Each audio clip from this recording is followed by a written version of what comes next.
오늘 우리에게 주신 하나님 말씀은 고린도전서 3장 1절에서 9절 말씀입니다. 고린도전서 3장 1절에서 9절 말씀을 제가 한 절, 여러분 한 절 교독하겠습니다. 형제들아, 내가 신령한 자들을 대함과 같이 너희에게 말할 수 없어서 육신에 속한 자 곧 그리스도 안에서 어린 아이들을 대함과 같이 하노라.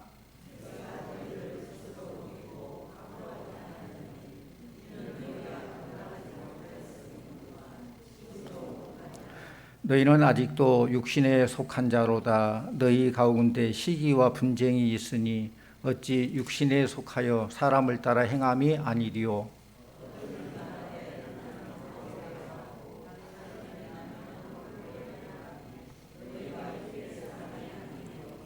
그런즉 아볼로는 무엇이며 바울은 무엇이냐? 그들은 주께서 각각 주신 대로 너희로 하여금 믿게 한 사역자들이니라.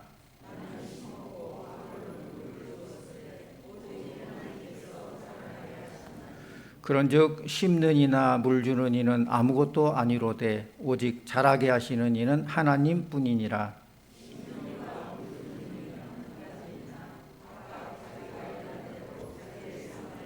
함께합니다. 우리는 하나님의 동역자들이요 너희는 하나님의 밭이요 하나님의 집이니라. 아멘. 이 시간 우리 청년부원들 나와서 하나님을 찬양하겠습니다.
주께 맡기니 참된 평안과 위로 내게 주신 주 예수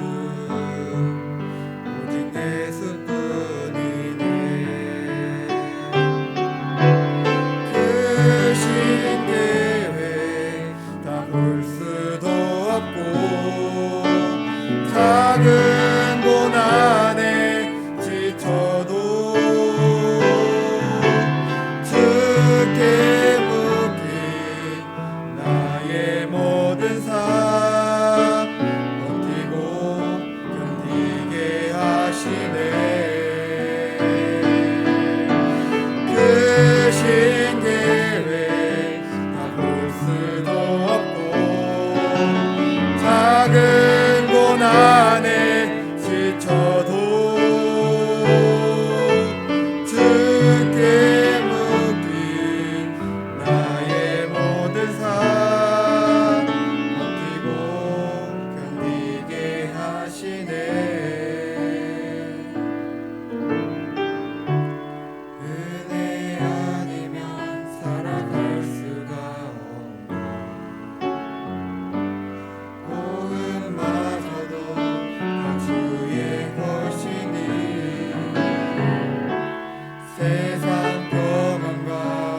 감사합니다.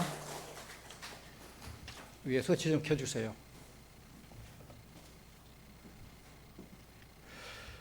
오늘 성경 말씀에 보면은 고린도 교회 성도들이 나름대로 열심히 하나님 일을 하고 신앙생활을 한다고 했지만은 하나님 입장에서 볼 때에는 아주 어리석은 생활을 많이 했습니다. 그래서 바울은 고린도 교인들을 가리켜서 신앙의 어린아이다라고 표현했어요. 왜 바울이 고린도 교인들을 신앙의 어린아이다라고 표현했을까요? 첫째는 신령한 것을 분별하지 못했기 때문에 그래요. 오늘 말씀 우리 같이 보십시다. 1절, 2절, 1절과 2절 같이 봅니다. 형제들아, 내가 신령한 자들을 대함과 같이 너희에게 말할 수 없어서 육신에 속한 자 곧 그리스도 안에서 어린 아이들을 대함과 같이 하노라. 내가 너희를 저주로 먹이고 밥으로 아니하노니 이는 너희가 감당하지 못하였음이거니와 지금도 못하리라. 아멘. 고린도 교회 성도들은 자신들의 신앙생활을 아주 열심히 잘하고 자기들은 신령한 자라고 착각을 했습니다. 사실 고린도 교회는 기도가 뜨거운 교회였습니다. 열심 있는 교회였습니다. 그래서 그들은 자기들이 신령한 자라고 생각했지만은 바울이 볼 때에는 그렇지 않다는 거예요. 신령한 것을 분별하지 못하는 어린 아이에 불과했습니다. 바울이 이렇게 말하는 것은 오늘 본문에서 말씀 알 수 있듯이 고린도 교회에 분쟁이 있었기 때문입니다. 아무리 기도를 많이 하고 성령 은사를 많이 받아 나타난다 할지라도 그것만으로는 신령한 자라 말할 수 없다는 것이죠. 우리는 교회와 세상을 이분화하기를 좋아합니다. 교회에서 기도하는 것, 예배드리는 것, 교회에서 봉사하는 것은 다 신령한 것이고 세상에서 직장 다니고 사업하고 장사하는 것은 속된 것이라고 생각하기 쉬운데 그렇지 않습니다. 기도하는 것, 예배드리는 것, 교회 봉사하는 것이 잘못된 동기로 한다면은 그것도 속된 것이 될 수 있고 반대로 세상 일을 해도 그 목적이 하나님의 영광을 위해서 일을 한다면은 그 일이 신령한 것이 된다는 것입니다. 그런데 고린도 교인들은 기도를 하고 은사를 받았음에도 그들은 신령한 것을 분별하지 못하는 어린 아이와 같다라고 책망받습니다. 성도님들, 세상 일도 하나님 안에서 하나님의 영광을 위해서 한다면은 얼마든지 신령한 일이 될 수 있습니다. 골로새서 3장 22절 23절 말씀 보면은 종들아 모든 일에 육신의 상전들에게 순종하되 사람을 기쁘게 하는 자와 같이 눈가림만 하지 말고 오직 주를 두려워하여 성실한 마음으로 하라. 무슨 일을 하든지 마음을 다하여 주께 하듯 하고 사람에게 하듯 하지 말라. 그러니까 종들아 그랬죠. 종들이 하는 일이 뭡니까? 이 말씀의 배경 속에서 종들은 물을 길고 나무를 패고 허드렛 일을 하고 그런 일을 하면서도 이것이 주님께 하는 일이다 생각하고 마음을 다하여 죽게 하듯 한다면 이것이 곧 신령한 일이 된다는 거예요. 교회에서 일할 때에도 뭐 남이 알아주는 일을 하든지 보이지 않는 곳에서 마당을 청소하든지 화장실 청소하든지 그런 일을 한다 할지라도 어떤 일을 할지라도 하나님 영광을 위해서 맡은 바 열심히 일하면 그것이 신령한 일이 된다는 것입니다. 그런데 고린도 교회 교인들은 그렇게 생각하지 않았습니다. 자기들은 교회 안에 있으니까 무슨 은사를 받았으니까 기도를 하루에 몇 번 하니까 그들은 신령한 자라고 생각했어요. 성도님들, 무슨 일을 할 때에는 무슨 동기로 하느냐가 중요합니다. 무슨 동기로, 무슨 목적으로 하느냐.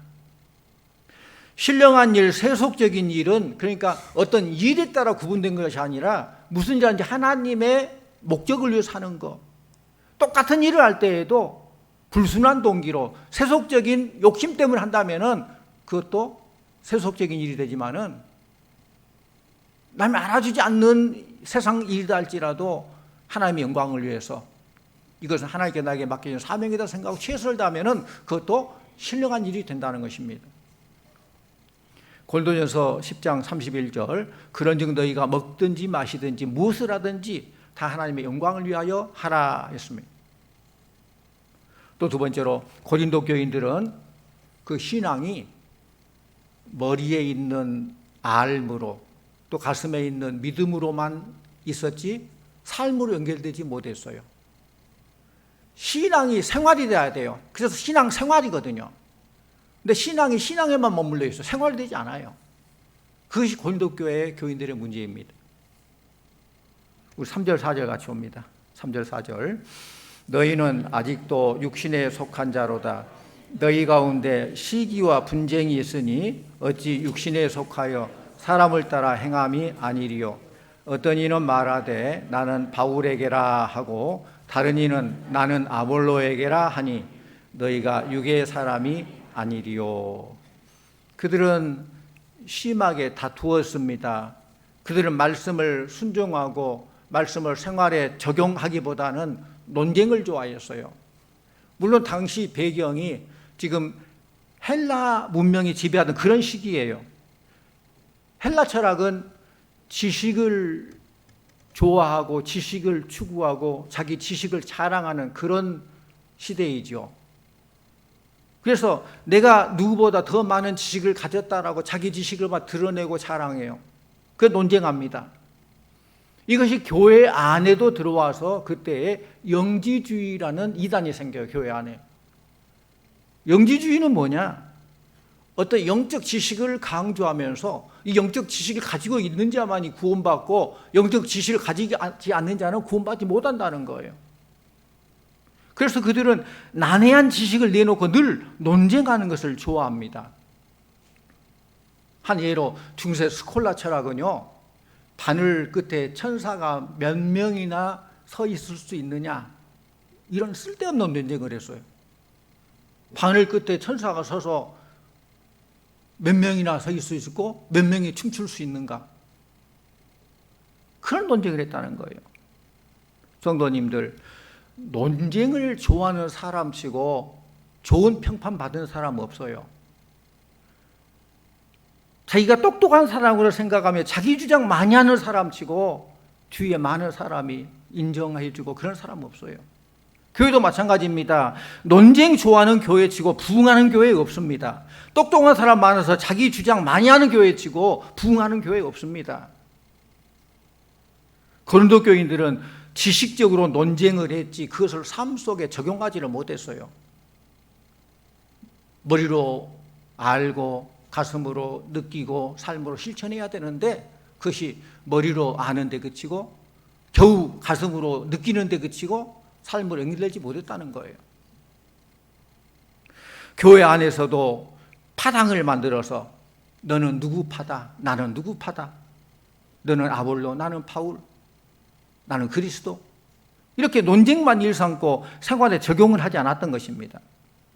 이렇게 생활에 적용하지 않는 신앙인을 바울은 어린 아이와 같은 신앙이다라고 표현했어요. 아직 성숙하지 못했다는 것이죠. 대체적으로 건강한 사람들을 보면은 공통점이 있습니다. 첫째로는 잘 먹죠. 잘 먹어요. 애들도 건강한 애들 밥 먹이는 거 보면은 막 입을 쩍쩍 벌리고 잘 받아 먹잖아요. 그러면 건강해요. 그런데 사정해도 이거 한 번만 더 먹어 해도 입 딱 다물고 안 먹으려고 도망가고 울고 그런 애들은 좀 건강하지 못하죠. 물론 요즘 뭐 잘 먹어가지고 배불러서 그러기도 하지만은 일반적으로 그렇다는 거예요. 두 번째로 건강한 사람들은 부지런히 움직입니다. 건강하기 때문에 부지런히 움직이고 열심히 움직여서 건강 유지하려고 열심히 하고 그러다 보니까 이게 선순환되죠. 건강해서 움직이고 움직이니까 건강하고 일이 잘 돼요. 그런데 부지런히 움직이지 않는 사람은 악순환이 돼요. 피곤하고 힘드니까 운동 안 하고 운동 안 하니까 더 사람이 퍼지고 힘을 잃고, 힘을 잃으니까 더 기력도 빠지고 하기도 싫고, 그래서 악순환이 되는 거예요.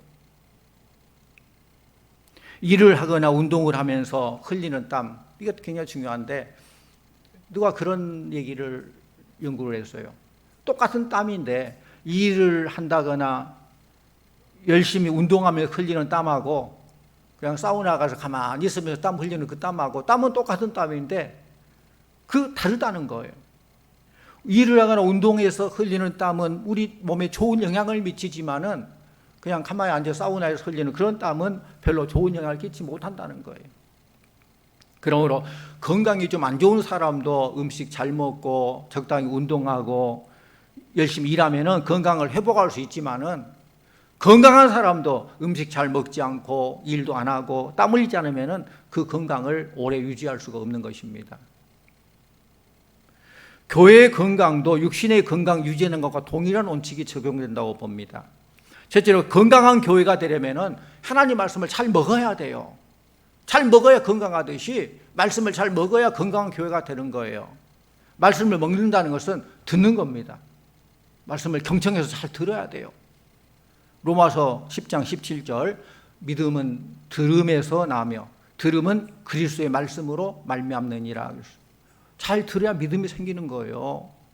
근데 이것도 나는 믿음이 없어요 하면서 잘 듣지도 않아요. 그럼 믿음이 더 없어지죠. 그러나 믿음이 없다 할지라도 늘 억지로라도 교회 와서 듣고 집중해서 듣고 그러다 보면은 하나하나씩 믿음이 생기게 되고 나중에는 그 믿음의 기쁨을 누리게 되는 것입니다. 믿음이 생기게 되는 첫 번째 단계는 듣는 것입니다. 말씀을 들으면 믿음이 생기고, 믿음이 생기면 자연히 건강해지는 것입니다. 어떤 교회에 가서 그 교회가 얼마나 건강한 교회인가를 알 수 있는 그런 간단한 방법이 있어요. 그건 말씀을 어떻게 듣느냐를 보면 돼요. 이렇게 예배 시간에 말씀 전할 때 정말로 집중해서 쫙 들은 교회는 참 건강한 교회예요. 성숙한 교회. 근데 말씀을 뭐 그냥 듣고 그냥 별 딴짓하고 졸고 딴 생각하고 그런 교회는 건강하지 못해요.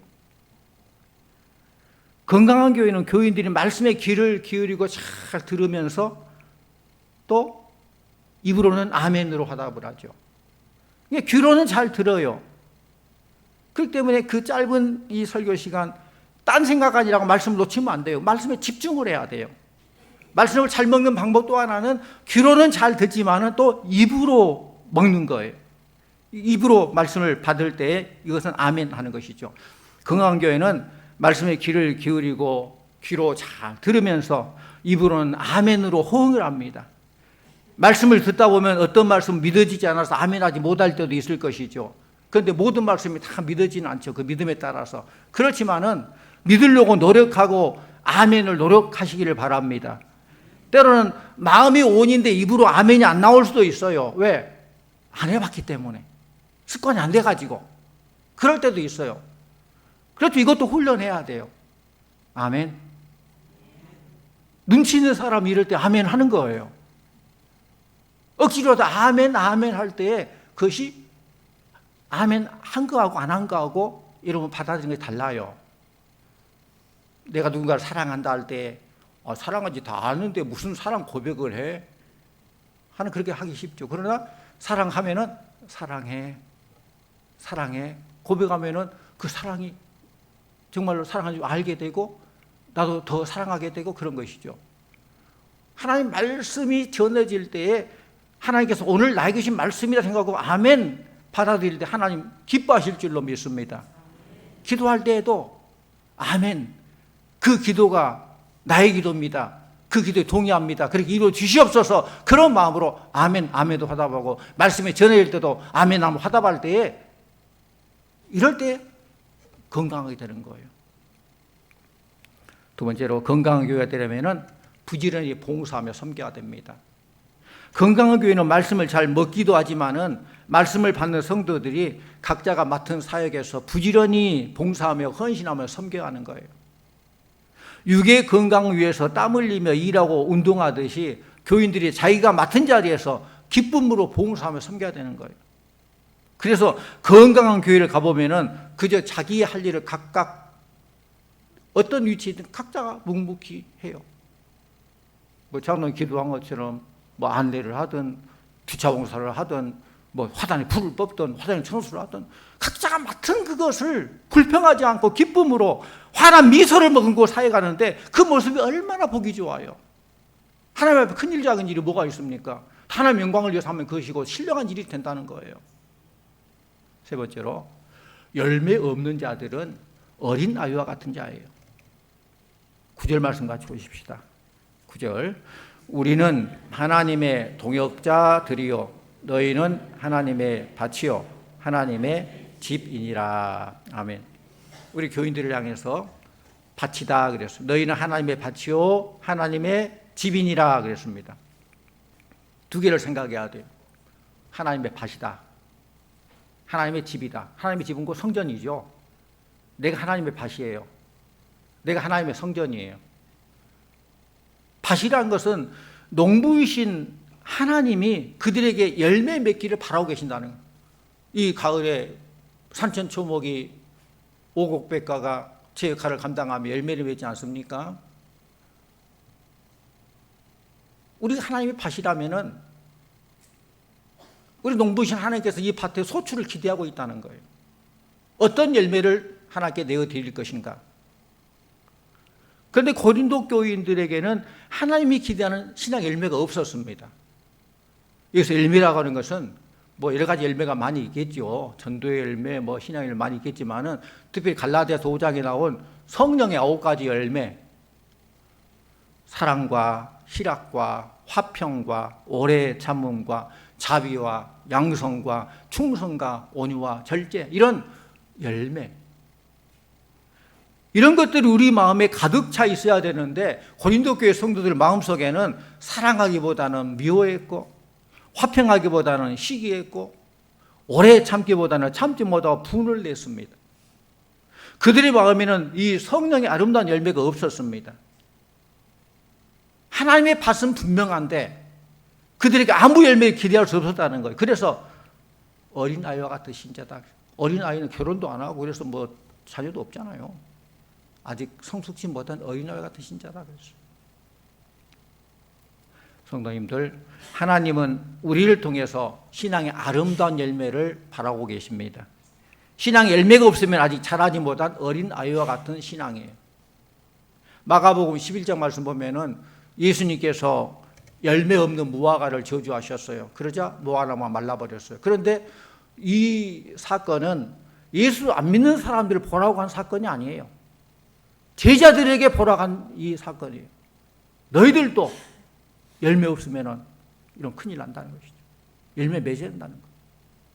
또 누가복음 13장 말씀 보면은 실로암에 있는 망대가 무너져서 18명이 압사해 죽은 사고가 나타났어요. 그 5절의 말씀 보면은 너희도 이와 같이 회개하지 아니하면 망하리라. 너희들도 그런다. 회개 열매가 있어야 된다는 것이죠. 우리가 신자라면 반드시 신앙 열매를 맺어야 합니다. 무화과 나무 임무는 무화과 열매를 맺는 거예요. 포도나무 임무는 포도 열매를 맺고 사과나무 사과 열매를 맺고 감나무는 감 열매를 맺어야 돼요. 마찬가지로 우리 신자는 열매 맺도록 하나님께 창조했다는 것입니다. 신앙 열매를 맺지 못하면 신자가 아니라는 거예요. 생각해 보십시오. 살아있는 생명체라면은 그게 식물이건 동물이건 살아있다면은 잘 자라게 됩니다. 잘 자라면 때가 되면 열매를 맺습니다. 동물은 뭐 새끼를 치고 종족번식을 하고 식물은 꽃이 피고 열매가 맺죠. 그들에게 부족한 영양 상태나 위험한 환경에 처해 있지 않는 이상 그것이 사람이든 교회이든 식물이든 동물이든 어떤 것이라 할지라도 생명이 있기 때문에 자라게 되고 열매가 맺는다는 거예요. 이것은 걱정된다고 하면 내가 열매 맺어야 되겠다 생각해서 열매 맺는 거 아니에요. 우리 주님께서 나는 포도나무에 너희는 열매다. 나는 포도나무에 너희는 가지다라고 했어요. 그러니까 우리 가지가 포도나무에 붙어 있을 때 열매를 맺듯이 우리가 주 안에서 주님의 능력의 힘을 공급받을 때에 열매를 맺게 되는 것입니다.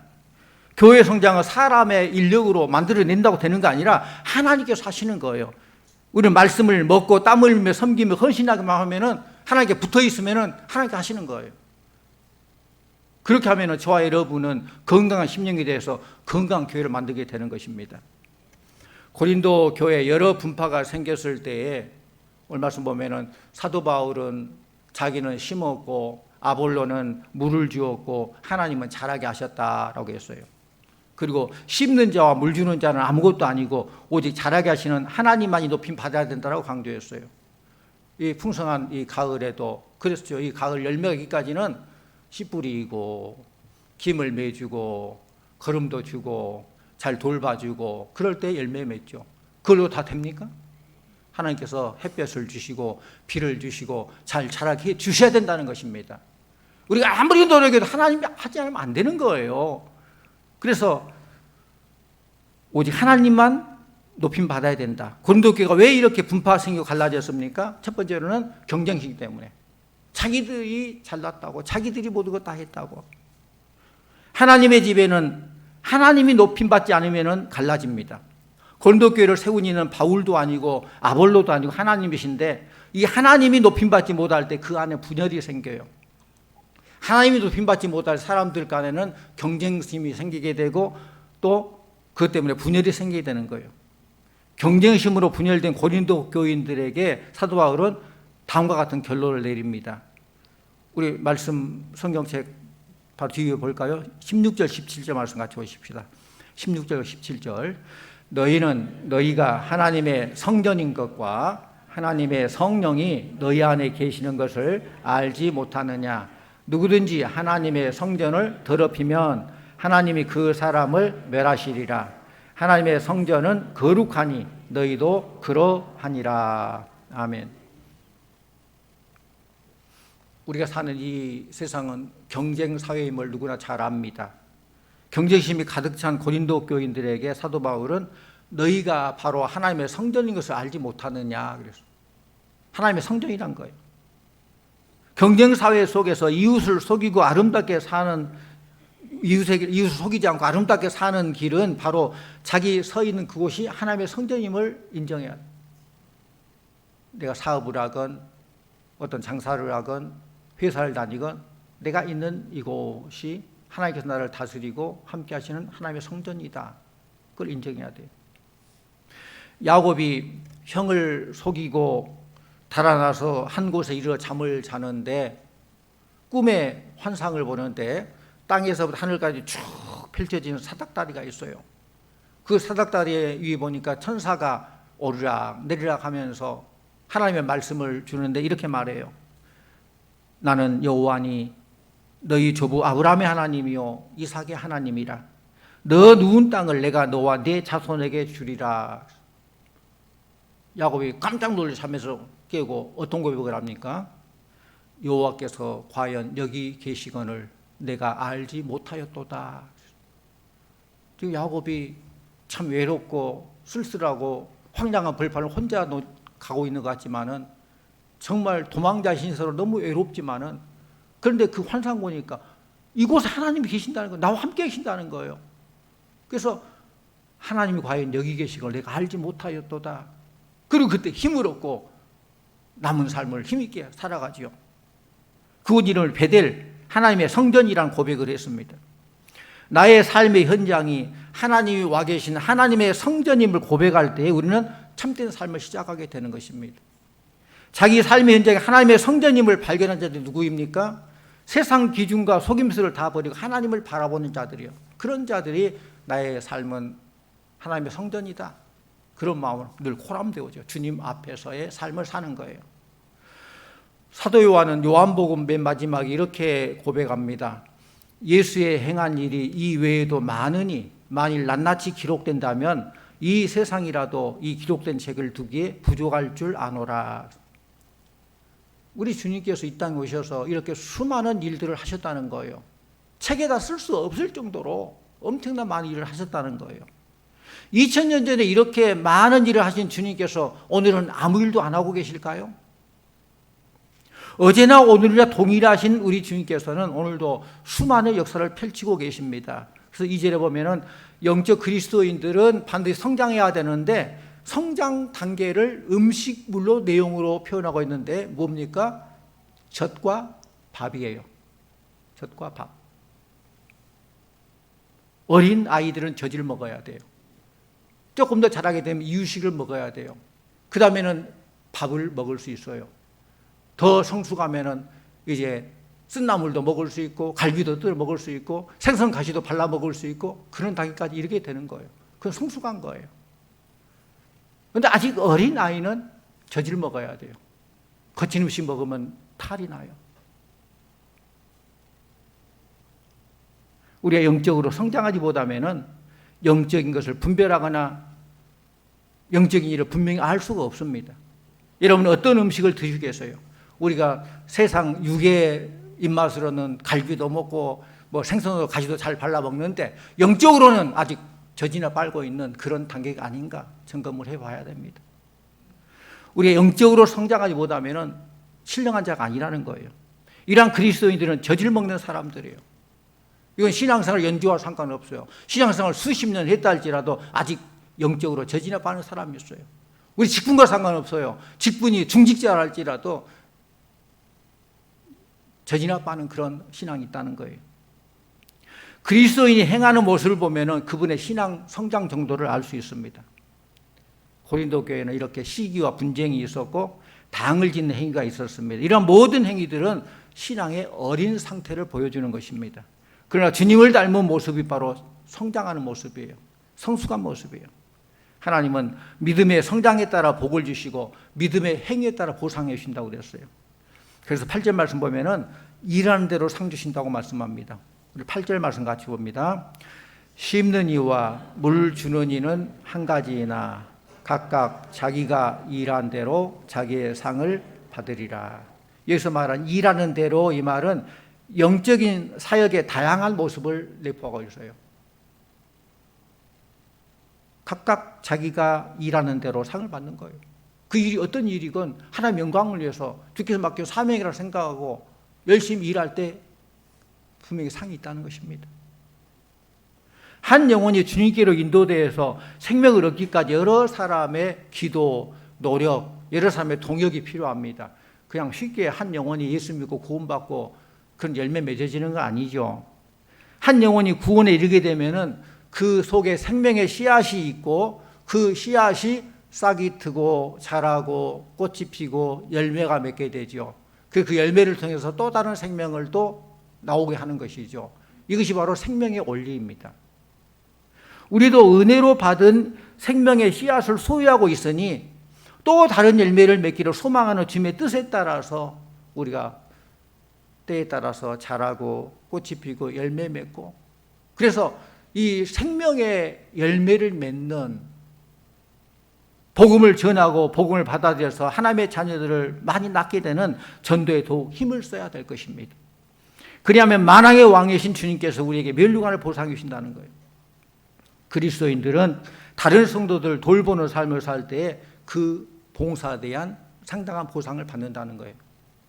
사랑하는 성도님들, 성숙한 믿음으로 맡은 사명 잘 감당하셔서 하나님 앞에 섰을 때에 생명의 멸류관을 받아 누리고 상급을 누리는 성도님들 다 되기를 바랍니다. 이 풍성한 가을 이 계절에 다시 한번 모든 것을 통해서 하나님께 역사하셨고 이렇게 복 주셨음을 알고 또 이 더도 말고 더들마고 한가위만 같으라 이 추석 명절에 하나님의 은혜에 감사하고 우리를 있게 하신 부모님의 그 사랑을 다시 한번 감사하고 표현하고 사랑을 실천하고 하나님 기뻐하는 그런 삶을 살고 그래서 잘 성장할 뿐만 아니라 생명 낳는 우리 성도님들 풍성한 열매를 통해 산 영광 돌리는 복된 성도님들 다 되시기를 간절히 축원합니다. 기도하십시다. 하나님 아버지 감사합니다. 건강한 신앙생활을 하기 위해서 하나님의 말씀을 잘 먹게 하여 주시고 와멘으로 하다하게 해주시고 기쁨으로 봉사하며 헌신하는 생활을 할 수 있도록 은혜 베풀어 주시옵소서. 뿐만 아니라 건강하고 튼튼한 교회와 교우들이 되게 하여 주시고 성숙한 신앙으로 주님 앞에 섰을 때에 잘 다 칭찬받고 인정받고 생명의 면류관과 상급을 누리는 우리 성도들 다 되게 하여 주시옵소서. 예수님 이름으로 기도하옵나이다. 아멘.